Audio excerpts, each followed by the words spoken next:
მოგესალმებით. ეთერშია გადაცემა რეზიუმე სტუდიაში მუშაობს ჟურნალისტი მერაბ მეტრეველი. მივესალმებით ჩვენს რადიო მსმენელებს, ვის გვისმენს FM 103.9-ზე რადიო პალიტრის ეთერით. და ასევე მივესალმებით ჩვენს ტელემაყურებლებს, ვინც გვიყურებს ტელეკომპანია პალიტრა ნიუსის ეთერით. ასევე შეგახსენებთ, რომ შეგიძლიათ Facebook-ზეც გვიყუროთ პალიტრა ნიუსის გვერდზე და YouTube-ზე პალიტრა ნიუსის არხზე. დღეს ჩვენ დედაქალაქის პრობლემებზე ვისაუბრებთ გადაცემა რეზიუმეში და ამის მიზეზი გახდა გუშინდელი მოსული წვიმა.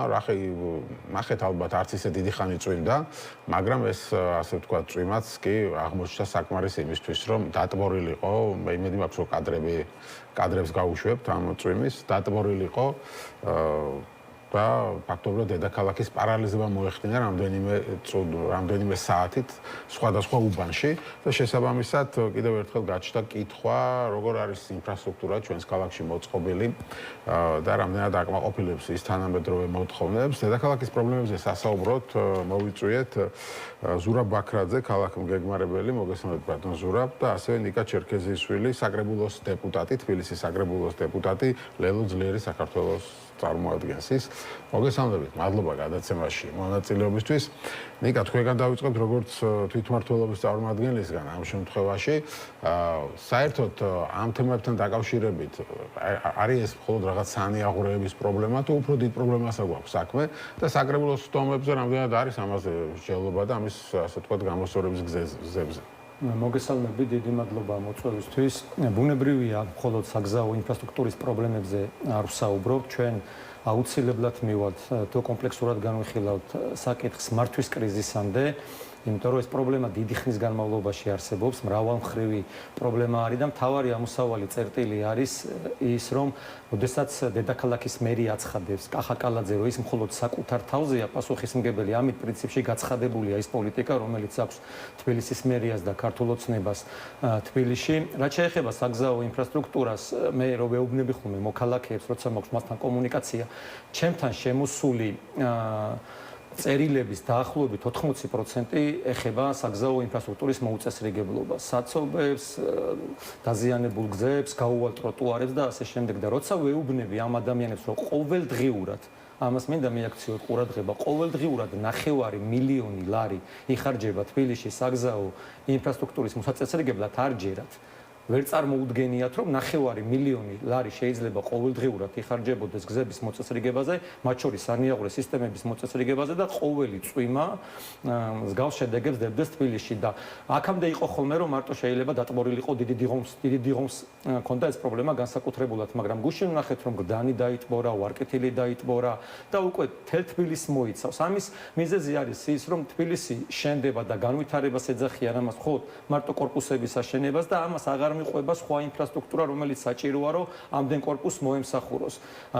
როგორც საგზაო ინფრასტრუქტურის მიმართულებით, ისე სანიაღურეებით და უზარმაზარი კორპუსები შენდება და ამას უკვე ქალაქის განვითარება ვეღარ მიყვება. ეს არის ის პრობლემა და ამ შემთხვევაში ერთია, რომ კოლაფსი გამოიწვია და დააზიანა, თქვათ, მოძრაობა და ვერ მოძრაობდა ხალხი, ხო გამოიწვია ჯანმრთელობისა და სიცოცხლის საშიში პრობლემები. თქვენ ნახეთ ვაჟებშაველას ძეგლის მიმდებარედ მარიჯანის 4 ნომერში ჩამოიშალა უზარმაზარი მიწის მასა და იქ 14 სართულიანი კორპუსის მაცხოვრებლებს ეხლა იქ შექმნილია პრობლემა. სხვა კორპუსის საზირკვლისთვის ამოთხრილ ორმოში ჩამოთხრილი, ხო და ეს რო იყოს ცალკეული შემთხვევა შესაძლოა რომ ეს პროპაგანდისტული გზავნილიც გაგვეზიარებინა რომ მსგავსი რამ ყველგან ხდება და ნუ რა მოხდა ჩამოიშალა ერთგან მიწა, მაგრამ უკანასკნელი აი 13 მაისს მოხდა, ერთი თვეც არ არის გასული, ნაფეტურების გზაზე გიორგი დანელიას ქუჩაზე ასევე ჩამოიშალა კლდის ფერდობი და იქიდან ევაკუაცია გახდა მოსახლეობის საჭირო და როცა შენ ამას ყურადღებას არ აქცევდა, მხოლოდ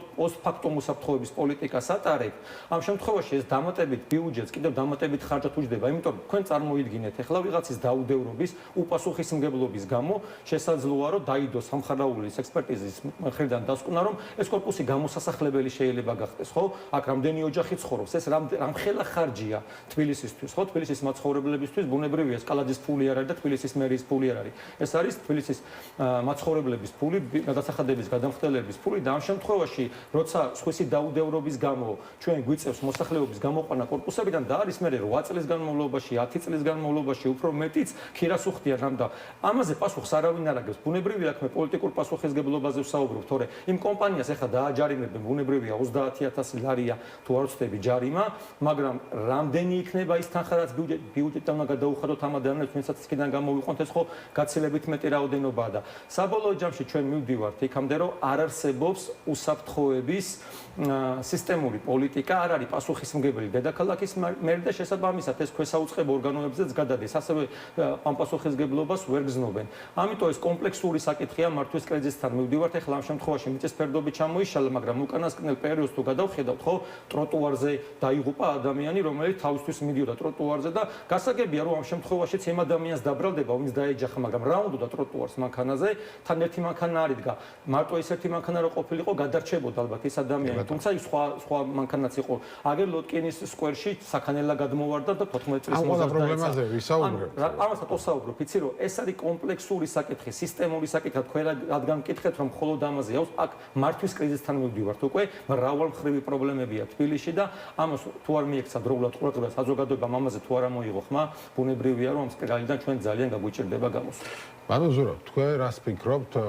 ვისაუბროთ აი ამ პრობლემაზე, ყოველწვიმას მოსვლაზე გვაქვს ეს პრობლემა და ყოველთვის არის ეს პასუხი, რომ სოფლის ყველა ქალაქში ხდება ახლა წყალდიდობა, თუ უხინალექი მოვიდა, ერთ ერთი კოლექტორი ამას ვერ გაატარებს და ასე შემდეგ. რამდენად ეთანხმებით ამ ახსნას? მადლობთ რომ მომიწევთ, ცოტა გამეცინა ასეთ სავარაუდო პასუხს და ესე არ არის, რა თქმა უნდა, ესე არ არის. სამეურნეობის განკვეთები, რომ სწორად იყოს შერწეული, ასეთი რამები არ მოხდებოდა.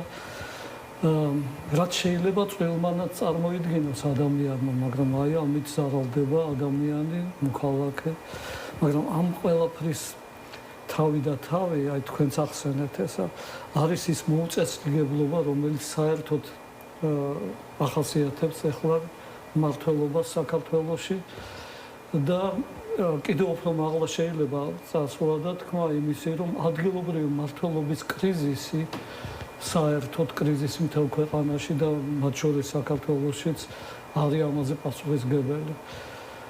საქართველოში არსებითად არ არსებობს ადგილობრივი მმართველობა. ეს არის ძალიან მძიმე რაღაცა. იცით რა, საქართველოს მმართველობა ემგვანება საბჭოურ მმართველობას.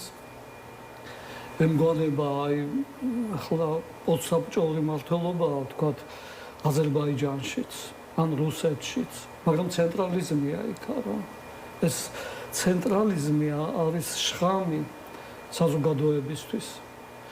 შეიძლება ახლა ადამიანმა ეს ბმა ვერ დაინახოს, რომ როგორ უკავშირდება ცენტრალიზმი მმართველობის მოქალაქის ცხოვრებას, მაგრამ იმის გამო, რომ ეს სამშობლოა მოქალაქის, იმას ჭირდება მმართველობის ორგანო, აუცილებლად ჭირდება, იმისთვის რომ ის პრობლემები მოამოწმოს. ფორმალურად გვაქვს ხო თვითმმართველობის თვითმმართველი ქალაქია თბილისი და იცით რა, ახლა ფორმალურად თუ ველაპარაკებთ, ყველაფერი გვაქვს, მაგრამ სინამდვილეში არა გვაქვს. სინამდვილეში კახი კალაძე არის საკრებულოს უფროსი, სამწუხაროდ. მთელი საკრებულოს უფროსი, საკრებულოს ყავს მმართველობა, რომელიც არის ქართული ოცნების წარმომადგენლებით შევსებული და იმათი უფროსი არის კახი კალაძე.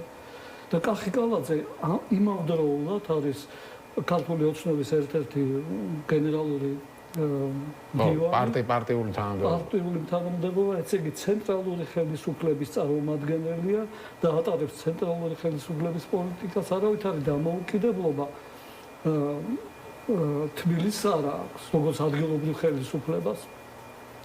და ეს ბმა უნდა როგორღაც გახდეს ნათელი ადამიანებისთვის და მოითხოვონ ამ ადამიანებმა, რომ რეალური ადგილობრივი მმართველობა არსებობდეს. და ეს რეალური ადგილობრივი მმართველობა შემდეგ წამოიკიდებს ისეთ პრობლემებს, რომლებზეც ახლა აქ იყო ლაპარაკი, ეს იქნება წვიმა, ეს იქნება სატრანსპორტო. ანუ თქვენ რომ მოგვარებადია ეს, ხო? იმიტომ ერთდროულად როცა ბევრი ნალექი მოდის, ხო, ნუ ასე ხსნის ხელისუფლება. მე რა ნალექი მოვიდა ვაკიშიც მაგალითად, ხო, და საბურთალოზეც, მაგრამ არასწორად არის დაგეგმარებული, თქვა დიდი დიღომი. კატასტროფულად არის დაგეგმარებული უკვე. მე არ მომბობ რომ იქ უკეთესი მდგომარეობაა მაგალითად ვაკეში და საბურთალოზე და სხვა რაიონებში, სადაც შედარებით მსუბუქად გადაიარა ამ ნალექმა. მარტო დიდი ღომში ხო არ იწვიმა, ამ მარტო ვარკეთილში ხო არ იწვიმა. შესაბამისად, სადღაც არის სწორად, მეტნაკლებად სწორად, სადღაც სისტემურად არასწორად არის და ეს როცა ესე ხდება, ბუნებრივია რომ ამას ობიექტური ახსნა აქვს ბოდიში რომ თქვენ საუბრობდით და რაღაც. ხო, ბადალზურა საუბრობდა უფრო გლობალური კუთხით. პრინციპში აქედან მოდის თავი პრობლემა ამ შემთხვევაში და ნუ ეს მესმის, მეც რა თქმა უნდა, უფრო თვითმმართველობის გაძლიერება არა მარტო თბილისში, არამედ ზოგადად საქართველოში, მაგრამ ეხლა დღეს რა უშველოთ ამ პრობლემას, ხო, რა უნდა გამოსწორდეს, ამაზეც მინდა რომ ვილაპარაკოთ. აი მაგალითად საკრებულოში თუ ვილაპარაკებით ქართულ ოცნებას ამ თემაზე, ისინი რას პასუხობენ? ბუნებრივია ვესაუბრებით სწორედ წინა გამოსვლაზე საკრებულოს წინასხდომაზე ამ საგზაო ინფრასტრუქტურის პრობლემებზე ვისაუბრე და საკრებულოს თავმჯდომარის მოადგილე ბატონმა ბექა დავითულიანმა მითხრა თბილისშიო დაზიანებული გზები არ არსებობსო სადნახეო მეც მოძრაობ ქალაქშიო და აი ეს პასუხია რომელიც ნუ ჩემი აზრით აბსოლუტურად არასერიოზულია ბუნებრივია გავამზადე მე ჩამონათვალი ქუჩების და ეხლა 10 რიცხვში არის საკრებულოს ხდომა და ბუნებრივია რომ ამაზე ვისაუბრებ და მივიტან ამ ჩამონათვალს. აქ თქვენ ეხლა გამოსავალზე საუბრობთ და გამოსავალი არის ერთადერთი რომ ხალხმა საზოგადოებამ უნდა გაიაზროს ის რა მდგომარეობაში ვართ. აი გუშინ დაიტბორა ასევე ავლაბრის მეტროსადგური, რომლის რეაბილიტაცია თბილისის მაცხოვრებლებს დაუჯდათ 4 მილიონი ლარი. 4 მილიონი ლარი დაიხარჯა, მათ შორის იზოლაციაზე, სანიაღვრე სისტემების მოწყობაზეც და ერთხელ ხო იწვიმა თქვენ ალბათ გახსოვთ ხო დაახლოებით თვენახევრის წინ იყო როცა ასევე დაიტყორა შემიტაც ეწვიმდა როგორც გარეთ და მაშინ კახაკალაძე გამოვიდა რაღაც პასუხისგებლობებზე ისაუბრა ოღონდ საკუთარ პასუხისგებლობებზე არა თუმცა როცა ავლაბრის მეტრო გაიხსნა კახაკალაძე თვითონ იყო მისული გახსნა ეს წითელი ლენტი და თბილისს შეემატება ძალიან მნიშვნელოვანი ინფრასტრუქტურა ხო მაგრამ გახსნაზე რომ მიდის და ხსნის ამ ობიექტს მაშინ პასუხისგებლობა არ არის მისი კომპანია მაშინ ჩვენ ხوار შეგვირჩევია ეს კომპანია მისი ნუ ტენდერი ბუნებრივია თბილისის მერია აცხადებს ამ ტენდერს. თან მან ტენდერიც არ იყო მე რა გამოცხადებული, ერთ-ერთთან მოლაპარაკებით გაკეთდა, ეგ და მით უმეტეს უფრო მეტი პასუხისგებლობა, ანუ პირდაპირ შეარჩიეს კომპანია 4 მილიონი ლარი დახარჯეს და მიიღეს ის შედეგი, რაც მიიღეს გუშინაც ისევე წვიმდა. ამიტომ ეს სახსრები, რომელიც იხარჯება აბსოლუტურად არარაციონალურად და არამიზნობრივად, ამაზე საზოგადოებას უნდა კონდეს ბუნებრივია რეაქცია, თორე ეს სლოგანები სიცოცხლით სავსე ქალაქი, მშვიდობით სავსე ქალაქი ყოველი წვიმის შემდეგ იქცევა წყალწაღებულ ქალაქად და ძირგამოთხილ ქალაქად. ეხლა სულ არ მსიამოვნებს ამაზე საუბარი, მაგრამ ეს არის ფაქტი, ხო, ყოველი წვიმა არის ამ ქალაქში კოლაფსის შემქმნელი და გუშინ ავტობუსებში შევიდა წვიმა ესეთი რაღაც საერთოდ წარმოუდგენელია. თქვენ იცით ეხლა რამ სიმაღლეზე მოძრაობს, ხო, ეხლა ავტობუსები რამხელა საბურავები აქვს, მაგრამ გაივსო ფაქტობრივად ავტობუსებშიც ესე იყო წვიმა, როგორც ქუჩაში და ეს სერიოზული პრობლემაა, რა თქმა უნდა, სერიოზული პრობლემაა და ამ პრობლემას ეხლა თუ არ გაუსწორეს თვალი, რამდენიც არ უნდა ისაუბრონ, რომ ეს პრობლემა არ არსებობს, ბუნებრივია რომ ამას მოსახლეობა ხედავს, იმ ფასების კომისიის არ იყოს, რაღაც საიტები და ის რო გააკეთეს და ვითომ ეს პრობლემა აღმოიფხრო, მაგრამ ადამიანი რო შედის მაღაზიაში, ხედავს რომ გაძვირებულია ყველაფერი, ისევე წვიმაში რომ მიდის და ხედავს რომ მოდის ხო ეს მიაღვარი და დატბორილია, ეხლა რაც არ უნდა ელაპარაკო, რომ არ არის დატბორილი და თბილისში გზები არ არის გაუარესებული, რაც არ უნდა ელაპარაკოს, ეხლა ბექა დავითულიანმა ყველა კარგად ხედავს რა მდგომარეობაც არის, ხო? ამ მიმართულებით თბილისის ბიუჯეტი ეხლა ამ ხრივ, რა თქმა უნდა, ყველაფერს ეშველება 2 მილიარდ 600 მილიონი ლარია. ეს თანხა სავსებით შესაძლებელია მიზნობრივი, წერტილოვანი, რაციონალური, პროფესიული და კომპეტენტური მართვის შემთხვევაში დაიხარჯოს ისე, რომ ასეთი პრობლემები თბილისში არ იყოს, ბუნებრივია, ხო? 14 სართულიან კორპუსი ეხლა ძირი რო არ უნდა გამოუთხარო. რა თუნდა ეხლა მაგას საუბარი ამას როგორ შეიძლება რო არ ეშველოს, ხო? თან მით უმეტეს ეხლა გამოცდილებაც მიიღეს, აგერ ნაფეტრებზე მოხდა მანამდე ოთარ ლორქიფანიძის ქუჩაზე მოხდა, სადაც ასევე მოსახლეობა გასაყვანი გახდა და კიდე არაერთი ეგეთი ფაქტი მახსენდება, ხო? როცა ჩამოიშლება უკვე ეს ყველაფერი და ამის შემდეგ იწყებ რეაგირებას და მიდიხარ ადგილზე, პრობლემაა მართვის კრიზისია და ამ მართვის კრიზისს თუ არ ეშველა ამ სპირალიდან ვერ გამოვა. ხო, ნუ ხა, ბუნებრივია ესეთი ხანმოკლე წვიმა მესმის რომ რაღაც დიდი წყალდიდობა როცა არის, მართლა ყველა სოფლიოში ყველგან ხდება ასეთი რამ, არა ხა, ასე ხანმოკლე წვიმა ახლა პრობლემები რატომ უნდა შექმნას, მართლაც გაუგებარია. მაგრამ დაგეგმარებაში რა პრობლემა არის? ანუ ეს არის დაგეგმარების პრობლემა, თუ ის პრობლემა არის? ერთ იმას მიუბრუნდებით თქვენ ბოლო ნათქვამს და შეგახსენებთ იმ უბედურებას, რომელიც ვერესხეობაში მოხდა. მაშინაც წვიმა მოვიდა, მეტი კი არაფერი. და ადამიანები დაიღუპნენ. თუმცა მაშინ დაბრალდა მდინარეს, ხო? ეხლა მდინარე გამოიწვია. და აღმოჩნდა, ეს საყოველთაოდ ცნობილია, ეხლა თუნდაც მე დამიჯერებენ პროფესიონალებს დაუჯერებ. აღმოჩნდა, რომ ის გზა, რომელიც საერთოდ არ იყო გასაყვანი, გაიყვანეს შექმნეს ისეთი წყალგამტარები, რომლებიც ვერ ატარებდნენ ამ წყალს და აი უბედურება მოხდა რა. ხო, ნუ ეს გზა ობიექტურობისთვის აღნიშნოთ, რომ წინა ხელისუფლების დროს. ხო, წინა ხელისუფლება, ხო, რა მნიშვნელობა აქვს? მოქალაქისთვის რა მნიშვნელობა აქვს, რომ ხელისუფლებამ გააკეთა? ეს გააკეთა წინა ხელისუფლებამ, ჩაიდინა დანაშაული და ეს დანაშაული გაამძაფრა ამ ხელისუფლებამ, წინა მერი იყო მაშინ ნარმანია, რომელმაც იმის მაგივრად რომ ეს გზა საერთოდ მოეშალა, რომელიც უაზრობაა, რომელიც არ უნდა არსებობდეს საერთოდ ეს გზა, ესე იგი გმირთამოედნის და ვაკე-საბოლოთაუძის შემაერთებელი გზა საერთოდ არ უნდა არსებობდეს სატრანსპორტო მოსაზრებებიდან გამომდინარე და ეს უკვე დიდი ხანია ამაზე ვლაპარაკობ მე. იმის მაგივრად რომ ეს საერთოდ გაეუქმებია, აღადგინა.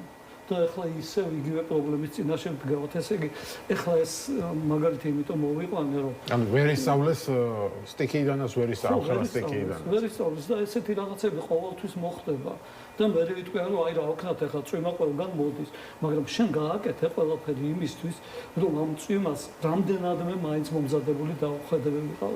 და ეხლა და ამაზე უარყოფითი პასუხი გავცეთ. ვერ მოემზადა ქალაქის მმართველობა იმისთვის, რომ ასეთ რაღაცებს წინ დაუდგეს და კონკრეტული რაღაცებისთვის მომზადება არის ადგილობრივი მმართველობის საქმე. და ადგილობრივი მმართველობა უნდა იყოს ისეთი, რომელიც ყველა ადამიანის, ყველა მოქალაქის მოთხოვნებს გაითვალისწინებს და ამისთვის უნდა იყოს სწორად ორგანიზებული ეს არჩევნები საკრებულოსი და მერიის, ამის შემდეგ მერიის, როგორც აღმასრულებელი ხელისუფლების, ისე რომ მოქალაქის ხმა საკრებულოში უნდა ისმოდეს და აი ეს არის ისევ თუ მიუბრუნდებით იმას, რაზეც ადრე ვლაპარაკობდი, ეს არის მთავარი პრობლემა. მოქალაქის ხმა ერთია და მეორეა პროფესიონალების რამდენად უმჯერებია. ხო, რა თქმა უნდა, როგორც კი მოქალაქის ხმაზე მიდგება საქმე, მოქალაქე სუდა ესმოდეს პროფესიონალების ხმაც, რომლებიც იტყვიან, რომ ესე და ესაა საქმე და იმათ უნდა შეეძლოთ შედარება.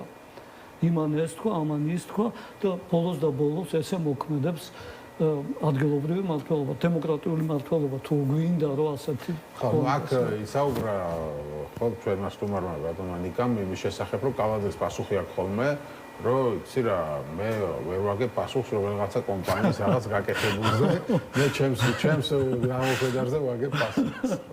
ხო, უცნაურია ახლა ეს სასაცილოა რა, სატირალი რო არ იყოს, ეს სასაცილოა რა.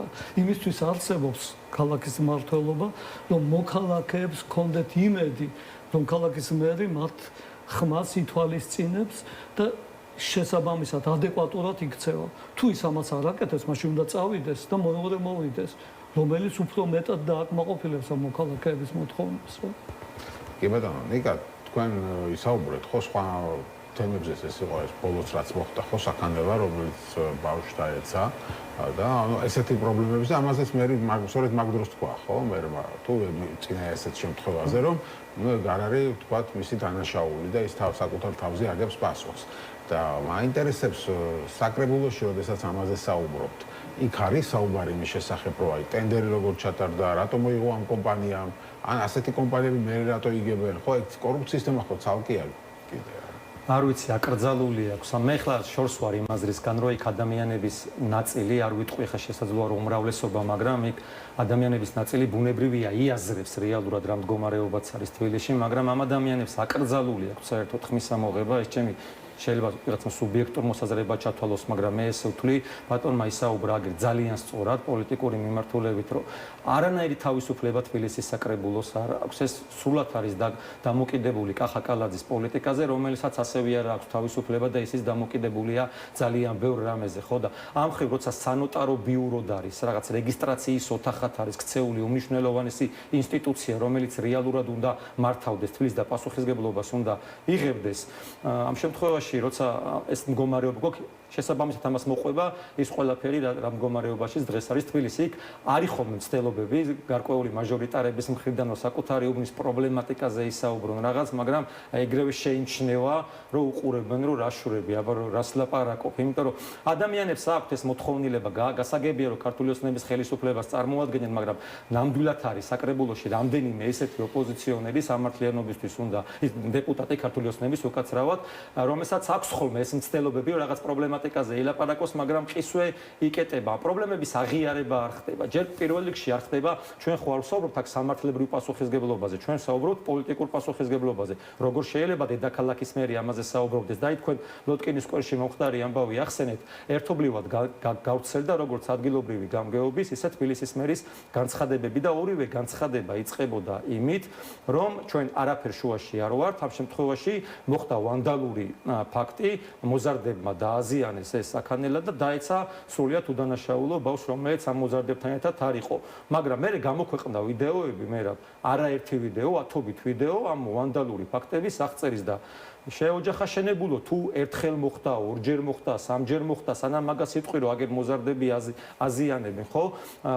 ამ შემთხვევაში ან დამატებითი რაღაცა სამეთვალყურეო სისტემები დაამონტაჟე ვიდეო კამერები, ან ყველა სკვერში ერთი უსაფრთხოების თანამშრომელი მაინც იყოს, ხო? რომ რაღაცნაირი პრევენცია მოახდინოთ, დაზღვევა მოახდინოთ, თორე ყოველთვის შეიძლება ისრების გადამისამართება და ამავდროულად ამ პოლიტიკური დაკვეთაც მიცეს. თან თქვენს განცხადებაში რომ გამოძიება მიმდინარეობს, ანუ დადგენილი არისო ჯერ მართლა ვანდალური ფაქტი მოხდა თუ არ მოხდა თვითმხილველების თქმითო, მაგრამ ეს თვითმხილველებიც არ იყო, ხო, ვინ იყვნენ გაშიფრული ბოლომდე და თან ორივე ამბობს რომ ვანდალური ფაქტი მოხდა. უკვე გამოძიებაც ბუნებრივია რომ მაგ მიმართულებით წავა სავარაუდოდ. შესაძლოა მართლაც იყო ვანდალური ფაქტი, მე მაგას არ გამოვრიცხავ, მაგრამ არ შეიძლება რომ პასუხისმგებელი ორგანო სხვა შემთხვევაში იყო ბავშვი დედმა რო დაარტყა და ასე შემდეგ. ის ვანდალური ფაქტი არის. ხო, ვაკის პარკშიც მოხდა და სხვაგან ბევრგან მოხდა, სადაც ახლა იქ ვანდალური ფაქტი კი არის. იმას რომ უბრალოდ ყოველთვის გამოიძებნება დამნაშავე, ხან წვიმა იქნება დამნაშავე, ხან ქარი იქნება, ხან რა ვიცი მოზარდები იქნებიან, ხან დენი იქნება დამნაშავე და ყოველთვის იტყვის კახა კალაძე რომ მე პასუხისმგებელი მხოლოდ საკუთარ თავზე ვარ და უპირველეს ყოვლისა ეს არის რა ვიცი ანომალია არის, მსგავსი განცხადება არ მახსოვს, არ ვიცი მსოფლიოში თუ რომელიმე პოლიტიკოს უთქვამს მით უმეტეს თვითმმართველი ქალაქის მმართველს მერს, ხო, რომელიც არჩეული ფიგურაა და რომელსაც ჰქონდა პრეტენზია რომ ყოფილიყო თბილისის მმართველი. ზურაბ, ეს პრობლემები იგივე მიაღვაროს ვერ ატარებს და ასე შემდეგ. ბევრი სატრანსპორტო პრობლემებიც ხო არის გამოწვეული ამ ქაოტური მშენებლობებიდან გამომდინარე და ამაზე მინდა რომ ცლად ვისაუბროთ, ეხლა დავიწყოთ საუბარი, თუმცა რეკლამის შემდეგაც მე გავაგრძელებთ კიდე საუბარს, ანუ ხო გვახსოვს რაღაცა გენგეგმა იყო, მთელები ბევრჯერ ყოფილიყარ ჩემ გადაცემაში ამ გენგეგმას რომ ვიხილავდით, მაგრამ თითქოს არაფერი არ შეიცვალა, ქალაქში ყველაფერი ისე გრძელდება. ეხლა ვისაუბროთ ხო კორპუსზე, დახეთ ალბათ ეს ვიდეო, ხო კორპუსი ძირი რო აქვს, გაბოთხილი და ჩამოიშალა მიწა. აი ყველაფერი ალბათ აქედან მოდის, ხო ქაოტური მშენებლობა. გისმენთ და მე ცოტა ხანში გავალთ რეკლამას. მე მგონა ხო, კი ბატონო. და ჯერ ცოტა დრო გვაქვს რეკლამა. ეს ქაოტური მშენებლობა რომელიც უკვე ესე მფრინავ ფრაზად იქცა, ეს ციდან არ ვარდება რა. ეს არის დამოკიდებული იმაზე, რომ რაც თქვათ 2-3 მაქსიმუმ 5 წელი უნდა გაეკეთებია საქართველოს თბილისის ხელისუფლებას, მე 90-იან წლებზე მაქვს ლაპარაკი, ესე იგი 91-96 წლებში ის გრძელდება დღემდე. და ეს პრობლემა ხდება მე აი იჩენს თავს ისეთ რაღაცეებში, რომელზეც ახლა ვლაპარაკობთ. ისეთი მშენებლობა, რომელიც განვითარებულია ახლა თბილისში, ვერ უძლებს ვერავითარ კრიტიკას. კონტრაპროდუქტიულიც არის.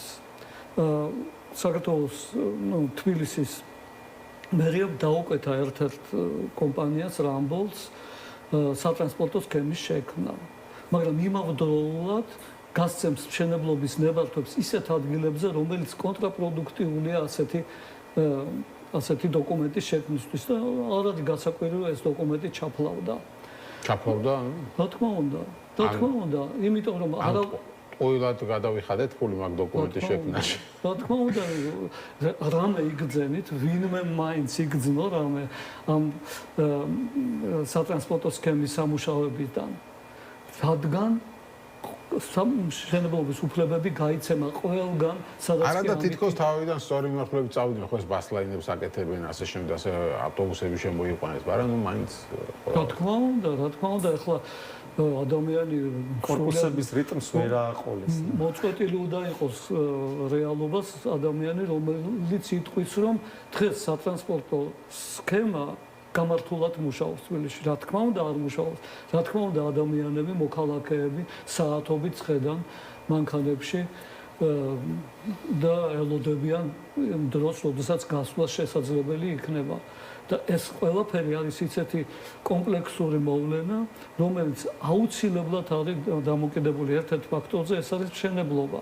და ახლა როდესაც მშენებლობა მიდის ყველგან, სადაც კი შესაძლებელია, სადაც შესაძლებელი არ არის, იქაც კი მიდის, აი ახლა ჩამოშლა. ხო, არა, თბილისის თაგორენი ადგილია, რაღაცა ჟვანიას ქუჩაზე და ასეთ ქუჩებზე რომ გაივლი, მეგონი ზოგი კორპუსი ცალფეხზე დგას. რაღაც ისეთ ადგილზე არის აშენებული. ჟვანიას ქუჩა, აი, თუნდაც ეგრო ავახსენოთ ეს სხვებს რო არ მოვედოთ ახლა, იქ მთელი მთა მოჭრეს იმისთვის, რომ იქიდან ფული ამოეღოთ, ის ფული შესულიყო ხელისუფლების მაშინ ყოლაბაში და ამით ახალი მშენებლობები დაეფინანსებიათ რა.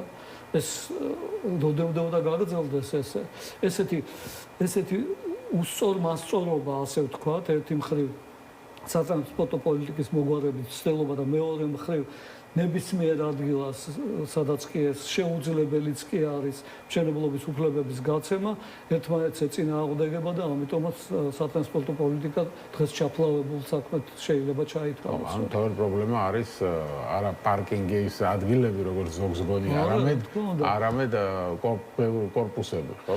იცით რა, უკაცრავად ერთ რამესაც დავამატებ, რომ თბილისის ესეთი ზრდა, სადაც ძალიან მნიშვნელოვანი კომპონენტია ეს მშენებლობის უფლებების გაცემა. თბილისის ესეთი ზრდა მთელი საქართველოს მასშტაბით არის ანომალიური მოვლენა. მთელი მოსახლეობის მე-13 თბილისში ცხოვრობს და ეს არაფრით არ შეიძლება ეს გაგრძელდეს. და ეს ამით მივდივართ ესე იგი ადგილობრივი მმართველობის პოლიტიკიდან ცენტრალური ხელისუფლების პოლიტიკამდე, როდესაც ცენტრალური ხელისუფლება არაფერს არ აკეთებს ადგილობრივი მმართველობების გასაძლიერებლად მთელ საქართველოში. ხო, ყველა თბილისში არ ძამავდა, სხვა მაგალითად. ასაკებია, ჩვენ გვაქვს რეკლამა და უბრალოდ რეკლამის შემდეგ დავბრუნდებით და დედაქალაქის პრობლემებზე მსჯელობას გავაგრძელებთ. მაშასე რეზიუმე დაბრუნდა ეთერში, შეგახსენებთ, რომ დღეს ვსაუბრობთ დედაქალაქის პრობლემებზე, გამომდინარე იქიდან რომ გუშინ ნახეთ, მცირე წვიმამაც კი უზარმაზარი პრობლემები შექმნა ქალაქში და დაიდვარა. პირველ ნაწილში ვისაუბრეთ ამ თემაზე და წყალდიდობებზე და რა იწვევს ამ დატბორვას და ეხლა მინდა ვისაუბროთ ამ მშენებლობებზე, იმიტომ ყველა მთავარი პრობლემა, რაც ქალაქში არის ეს ქაოტური მშენებლობები, რომელიც იწვევს მერე გადატვირთულ, ასე ვთქვათ, სანიაღური არხებსაც, კანალიზაციებსაც, გადატვირთულ ქუჩებს, გადატვირთულ მოძრაობას და ასე შემდეგ. ნუ ბევრად ჩვენ ნახეთ ერთი კორპუსის გვერდით მეორე კორპუსს აშენებენ და მისი, ასე ვთქვათ, საძირკვლისთვის ამოთხილი ორმო ჩამოიშალა და ეხლა უკვე აშენებულ კორპუსს ექნება პრობლემა. ნიკა ჩერქეზიშვილი, საკრებულოს წევრი, ლელოდან და ზურაბ ბაქრაძე, ქალაქგეგმარებელი არიან ჩვენი სტუმრები. მე ბლოკის ბოლოს ბატონ ზურაბს ვკითხე ამ ქაოტურ მშენებლობაზე. თქვენი აზრიც მაინტერესებს. არა სუდეს არ ეშველა ამ ამბავს. არ ვიცი, გენგეგმაზე ჩვენ ბევრი ვილაპარაკეთ თავის დროზე, როცა ამ გენგეგმას იღებდნენ. გენგეგმა მიიღეს, მაგრამ არ ვიცი საკრებულოში საერთოდ ახსენებენ ამ გენგეგმას. რამენაირად ემორჩილებიან თუ რატო ვერ მოაგვარა ეს ქაოტური მშენებლობები ამ გენგეგმა? აბსოლუტურად არ ემორჩილებიან, რამდენჯერმე დავსვი ეს კითხვა, როგორ შეიძლება. ნუ ეს კონსტიტუციაა ქალაქის, ხო როგორც არის ეროვნული კონსტიტუცია, ისე არის ქალაქის კონსტიტუცია, გენგეგმა, რომელსაც უნდა მიყვეს ხელისუფლება, მაგრამ თითქმის ყოველი სხდომა არის კოეფიციენტების მომატების ხდომა, ნუ არის კორპუსები 8 სართულიანი, შემოიტანენ 12 სართულიანი, 16 სართულიანი, ყოველი სხდომა ჩვენი სამსახური ემსახურება ამას, ნუ ქართული ოცნების წარმომადგენლების, რომ მოუმატონ კოეფიციენტები, შეუცვალონ სტატუსები, ეხლა დიღმისჭალის ამბები იყო ბოლო ხანს აქტუალური, რეკრეაციული ზონა იყო, შეუცვალეს სტატუსი და ეხლა იქ მშენებლობები მიმდინარეობს. ანუ აბსოლუტურად ხელაღებით ლახავენ ამ გენგეგმას და ბევრი, აი თითქმის 90% არის კოეფიციენტების ზრდა, სადღაც იყო დამტკიცებული ნებართვა გაცემული, რომ უნდა ყოფილიყო 8 სართულიანი და შეხედოთ 16 სართულიანი ან 24 სართულიანი, ვფიქრობ ხოლმე იმასაც, რომ ალბათ სათავეში ვეიციან, რომ მომავალში ამ კოეფიციენტს გაუზრდიან, ამიტომ თავიდან რაღაც მოსახლეობის გულისწყრომა რო არ გამოიწვიონ და ნელ-ნელა შეაპარონეს ამბავით, შეიძლება 12 სართულიანი იყოს, მაგრამ შემდეგ ადიან და ადიან. ეხლა თბილისში უამრავი მშენებლობები იგეგმება, მასშტაბური მშენებლობები, რომელიც დამატებით კოლაფს გამოიწვევს კიდევ ქალაქში. დიდი ხომში მაგალითად გუდვილის ტერიტორიაზე, ეხლა არ ვიცი რამდენად აქვს ეს ინფორმაცია დიდი ხმის მაცხოვრებლებს, 6 35 სართულიანი კორპუსი შენდება ზუსტად გუდვილის მიმდებარე ტერიტორიაზე, რომელიც დამატებით კიდევ იქ რამხელა საცობებს გამოიწვევს, ჯერ ისედაც გართულებულია მოძრაობა, ხალხი საზოგადოებრივ ტრანსპორტში ხდება, ცუდად, აგერ რამდენიმე ხნის წინ იყო ეგ ამბავიც, როცა ჩამოიყვანეს, გული წაუვიდა გოგონა საზოგადოებრივ ტრანსპორტში და პირდაპირ ასფალტზე ასულიერდნენ, იმდენად გადაჭედილი არის უკვე. ხო, თან პლუს დიღომში მეტრო არ არის, არაფერი არ არის. ვერ უმკლავდება.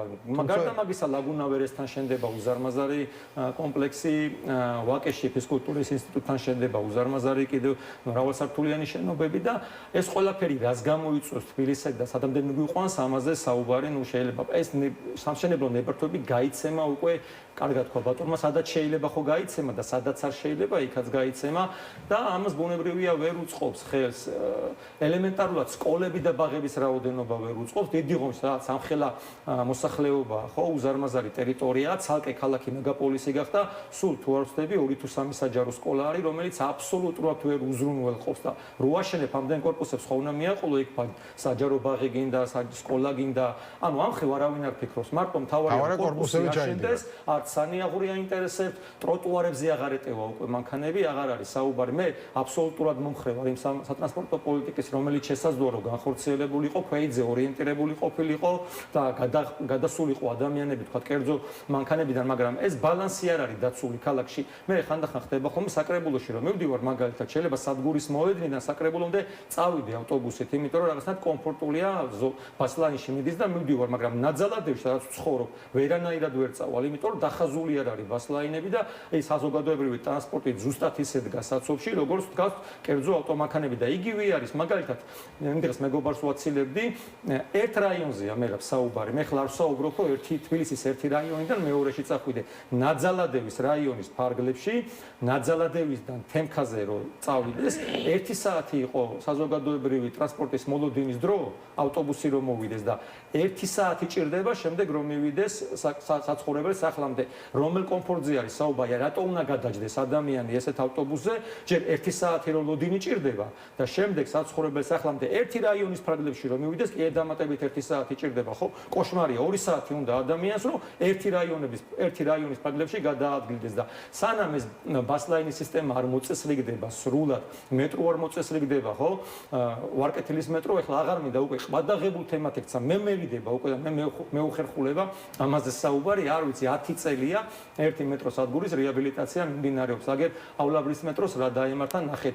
კალაძის წინა საარჩევნო დაპირება იყო, რომ ვაზის უბანში, გდანში, მარჯანიშვილზე გაკეთდებოდა ახალი მეტროს სადგურები. სად არის ეს, ხო? თუ არ აყვა ამ საზოგადოებრივი ტრანსპორტის განვითარება და ეს ქსელი ვერანაირად ვერ განიმუხტება, პირიქით ეს კოლაფსიც იქნება. კალაძემ თქვა, რომ დიდი ხომში ტრამვაი გაკეთდებოდა, დაიწყეს რეალურად მუშაობა. ტრამვაი კი კომპანია, გამარჯვებული კომპანია უკვე გამოვლენილია. ეს ჩემი აზრით გააკეთეს სწორედ, იმიტომ რომ რაღაცნაირად დაებალანსებინათ ის გულისწყრომა, რაზეც ახლა ვსაუბრობ, ის მრავალსართულიანი კორპუსები რო შენდება, თითქოს ეს ტრამვაი რაღაცას განტვირთავს და შესაძლოა რაღაც პატარა ბალანსი ამით დაიჭირეს, რომ ეს შესთავაზონ რაღაც манипуლაციური აქტი. რა თქმა უნდა, ეს ძალიან კარგი პროექტი არის, მაგრამ ეს პროექტი კარგი იქნებოდა იმ შემთხვევაში, თუ იქ დამატებით უკვე კიდევ დიდი მშენებლობები აღარ იქნებოდა. თავარია განხორციელდეს, თორე ჩვენ გვახსოვს ეგეთი დაპირება, რომ ლილოში უნდა ყოფილიყო. ეს განხორციელდება. მეტრო და რუსთავამდე ჩასულიყო. განხორციელდება, იმიტომ რომ მათ ინტერესებში შედის, იქ მოლი გაკეთდება, ბუნებრივია, ბევრი კომერციული ინტერესები იქნება. ახალი 6-35 სართულიანი კორპუსი შენდება. როცა მათ ინტერესებს ეხება, თუ მათ ჭირდებათ ეს პროექტები, ყოველთვის ხორციელდება და ამ შემთხვევაში დარწმუნებული ვარ, რომ გააკეთებენ, იმიტომ რომ ეს დიდი ღმის ინტერესებზე, მეტად ქართული ოცნების ინტერესებს ემსახურება, რომ იქ ეს გაკეთდეს, იმიტომ რომ იქ მოლები გაკეთდება, სავაჭრო ცენტრები იქნება და ბუნებრივია ეს კორპუსების აბსოლუტური უმრავლესობა დეველოპერები, ძირითადად მათთან დაახლოებული პირები არიან, მათი შემომწირველები, ახლობლები, მეგობრები, პარლამენტის წევრები აგერ და სულ ცოტა ხნის წინ მაგალითად ფასტა კომისიის თავმჯდომარემ ბერეკაშვილი არის გვარად თუ არ ვცდები, ორი ტენდერი მოიგო, ერთი ვარკეთილში, ერთი სანზონაში ჩარგვის ქუჩაზე, სადაც ეს ჩანაცვლების პროგრამით რომ უნდა განახორციელონ, იქ შევიდა ამ ტენდერებში. ერთი მხრივ ამბობენ, რომ ყველაზე განვითარებული საქართველოში დეველოპერული ბიზნესი არის და უამრავი მშენებელი კომპანია, მაღალკვალიფიციური და კომპეტენტური და რატომღაც ტენდერებში მარტო ქართული ოცნების დეპუტატები იღებენ მონაწილეობას და კითხვა ხო ისმევა, რატო არ შედიან ეს კომპანიები თუ არსებობს და თუ ესე განვითარებულია ეს ბიზნესი, რატო აქვს მონოპოლია, თქვათ ქართული ოცნების წარმომადგენლებს. ამ კითხვები ხო ისმევა ბუნებრივია. ამიტომ მან მივდივართ ალბათ კორუფციის თემასთან. ბუნებრივია მართვის კრიზისთან მივდივართ, იმიტომ რომ რაღაცნაირად ეს ხალხი თulis რომ მთელი ქვეყანა და მთელი ქალაქი არის მათი და მათ უნდა მოემსახუროს მხოლოდ. ადაზურა, თქვენ როგორც ქალაქი მეგობრების აზრია, ინტერესანტი ხელისუფლება მას ხდის, რომ ეკონომიკური აქტივობას ვერ გავაჩერებთ და მშენებლობა და ეს დეველოპმენტი არის ერთ-ერთი მთავარი მოძრაობელი ქალაქის ეკონომიკის და უნდა შენდებოდეს და არ უნდა გაჩერდეს და აქ გამოსავალი რა არის, ასე თქვა, ბალანსი. გამოსავალი არის მეურნეობის სხვა სფეროების განვითარება. თუ იმათ შეუძლიათ რომ ამაზეც ეგავლენა მოახდინონ, განავითარონ სხვა სფეროები მეურნეობის და მხოლოდ მშენებლობაზე ნუ არიან ესე გადამკვდარი რა. ეს ხომ იქნება ჯერ ერთი მთლიანად საქართველოსთვის კარგი საქმე, თუნდაც საქართველოსთვის სიმძლავრეების გადანაწილების თვალსაზრისით კარგი საქმე და მეორე მხრივ არ იქნება ეს წინააღმდეგობა სატრანსპორტო პრობლემასა და მშენებლობებს შორის. დღეს ეს წინააღმდეგობაა და რადგან მშენებლობას პირდაპირ უსაყვედურო ფული მოსდევს, ამიტომ პრიორიტეტი არის მშენებლობა, აშენებენ რაც შეიძლება მეც, აი როგორც თქვენ თქვით, არ უწევენ ანგარიშს არაფერს, არც საბავშვო ბაღების არსებობას, არც სანიაღვრეების, არც სკოლების, პირდაპირ აშენებენ საცხოვრებელს, რომელიც იყიდება იმიტომ, რომ მთელი სიმძლავრეები საქართველოშია განვითარებული და განჩენ საქართველოს ყველაფერი თბილისშია, ხო, ყველაფერი თბილისშია და ეს წინააღმდეგობა ასე ვერ განვითარდება ქვეყანა და ამის მაგალითები უკვე იმდენია რომ წლები გადის რა ეს ისეთი ძიმე მდგომარეობაა და ეხლა რაღაცა უნდა მოხდეს ადგილობრივი მმართველობა ისე უნდა მიუდგეს ამ საქმეს როგორც კონკრეტული პრობლემების გადაწყვეტა ჭირდება და ამ ადგილობრივი პრობლემების სათავე შეიძლება გახდეს ცენტრალური მმართველობა, რომელმაც ბოლოს უნდა აღიაროს, რომ ადგილობრივი ხელისუფლების განვითარებას ჭირდება მთელ საქართველოს და აი აქედან დაიწყება საქმე. ხო, მაგრამ ეს უშველის თუ არ ვიცი, იმიტომ რომ კორუფციაზე თუ საუბრობთ, რა შეიძლება ეს იყოს ერთ-ერთი მიზეზი, ხო, ახლა რაღაცები ფულშოულობენ, შეიძლება რაღაც ინტერესები იკვეთებოდეს და ასე შემდეგ. არ ვიცი რამდენად უშველეს ეს. ვიცით რა, კორუფცია ისეთი რაღაცა, რომელიც ყველაფერს აანგრევს. კორუფციამ ესეც შეიძლება დაანგრიოს, რაც მე ვთქვი. ხო, მაგრამ ამას ვუწყობ. რატო უნდა ააშენოს ადამიანმა საჩხერეში რაღაცა, როდესაც შეიძლება თბილისში ააშენოს და უფრო მეტი ფული მოიგოს. შესაბამისი კორუფციული სქემის გამართვით. და თუ ესეა, მაშინ აზრი არ აქვს არაფერს რა. მაგრამ თუ უნდათ აი ეს არის საკითხი, უნდათ რომ პრობლემა მოგვარდეს რა, ბოლოს და ბოლოს. ხო, ბოლოს და ბოლოს თბილისი არ ვიცი როგორ ქალაქად იქცა, ხო, ამ ქაოტური მშენებლობების გამო. ეხლა გამოქვეყნდა, მე რა ცოტა ხნის წინ იყო, სტატისტიკის სამსახურმა გამოაქვეყნა ინფორმაცია სოფლებზე, პირდაპირ ებმის ეხლა რაზეც საუბრობდა. რომ თბილისი იქცა ერთგვარ თავკომბალად, მაგრამ ამაზე ბევრი საუბრობს თბილისში რო გახვიდა, ყველა ამაზე წუხს, მაგრამ მეორე მხარეზე არავინ არ საუბრობს, რატო გახდა თბილისი თავკომბალა, ხო?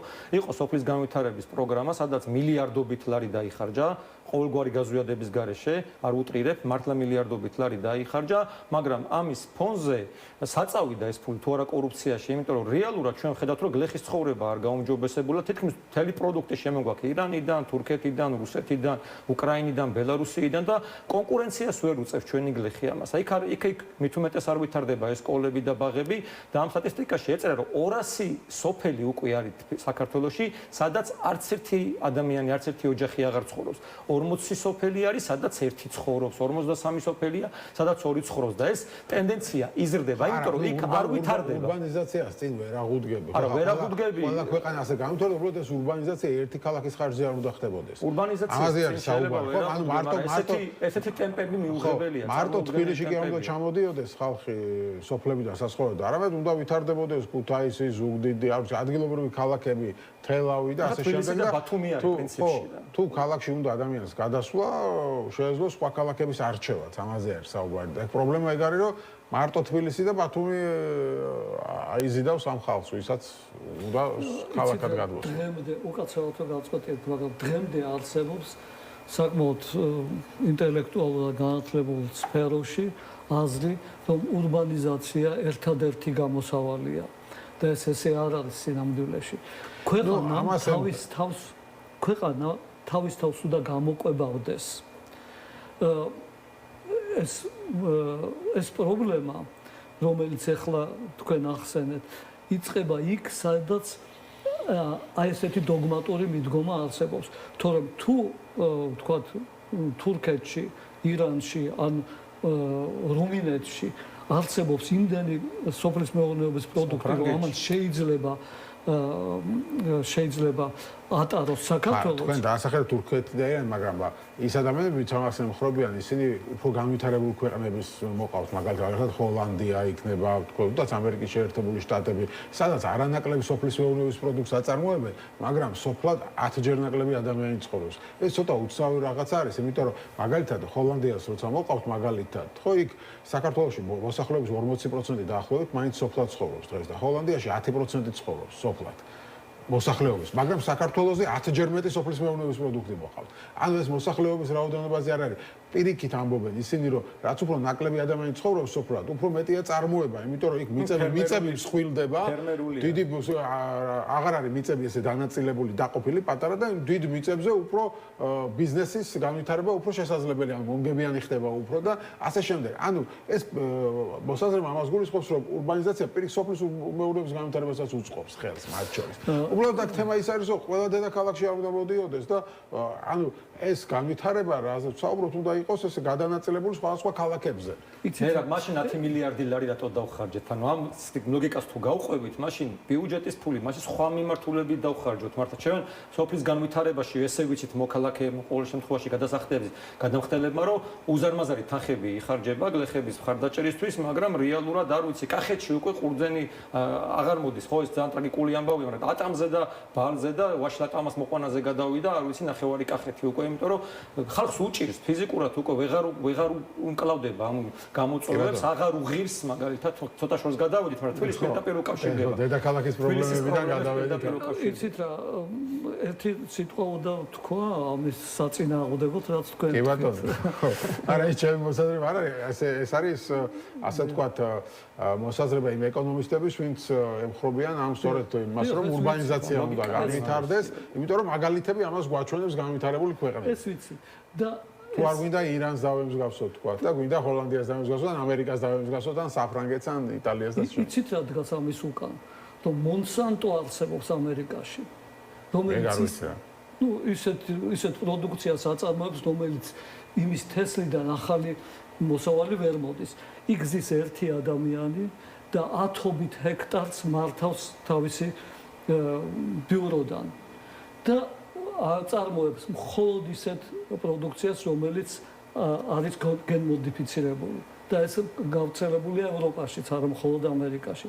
მაგრამ ეხლა თუ ახალ ტენდენციას შევატყობთ, მაშინ უნდა ითქვას, რომ ბიომეურნეობები, სადაც სწორედ საწინააღმდეგო რაღაცა ხდება, წვრილმანი მეურნეობები, ის უფრო და უფრო შემოსავლიანი ხდება, უფრო და უფრო მეტი ადამიანი ყიდულობს ბიო მაღაზიაში პროდუქციას, ვიდრე ხო, არა, ეგ კიდე სხვა, ხო, მეორე თემა. შეიძლება დიდი ვთქვათ ფერმა გააკეთო, ან დიდი პლანტაცია და არ იყოს გენმოდიფიცირებული, რატო არ ეუთ? იცით რა, მაშინ აზრი ეკარგება. მაშინ ჯობია, რომ იყოს პატარა მეურნეობები. და ამ თემაზე ცალკე დებატები იქნება საინტერესო. ცალკე შეიძლება ამაზე ლაპარაკი, მაგრამ ერთი რამე არის, რასაც შეიძლება შევთანხმდეთ, ერთი რამე არის უდაო. რომ საქართველოში პატარა ქალაქების განვითარება იქნებოდა გამოსავალი. ხო, ამას ვამბობ მე, ანუ ყველა თბილისში არ გამოდიოდეს. როგორც ბათუმი გაიზარდა, აი ხა მაგალითად ბათუმი გაიზარდა რუსთავის სხვათა შორის, მახსოვს ჩემს ბავშვობაში თბილისი იყო ყველაზე მრავალრიცხოვანი ქალაქი და მეორე ადგილზე იყო ქუთაისი. ხო, მე ბათუმელი ვარ და ბათუმი იყო არის მესამე თუ მეოთხეზე, აღარც მახსოვს. დღეს ქუთაისი გადავიდა მეოთხე ადგილზე. მეორეზე არის ბათუმი და მესამეზე რუსთავი. რუსთავმაც გადაასწრო ქუთაისის მოსახლეობის რაოდენობით. რატომ? იმიტომ რუსთავი ახლოს არის თბილისთან და მის თბილისში მუშაობს და თბილისში ვერ ყიდულობს, მინას რუსთავში გადმოდის. ანუ რუსთავსაც თბილისი ზრდის რეალურად. ბათუმს ნუ გასაგებია საზღვაო კურორტი და ქუთაისი პირიქით იცლება და იცლება. ესე იგი, პატარა ქალაქების განვითარება, შედარებით პატარა ქალაქების განვითარება უნდა იყოს გამოსავალი ჯერჯერობით და მე ეს ტენდენცია თუ გამოჩნდა, მე ის დაგვანახებს იმ პატარა ქალაქების გარშემო როგორი მდგომარეობაა სოფლის მეურნეობის თვალსაზრისით. სოფლის მეურნეობა და საქალაქო მეურნეობა გაწონასწორებული უნდა იყოს, ამაზე მე მგონი ორი აზრი არ არსებობს.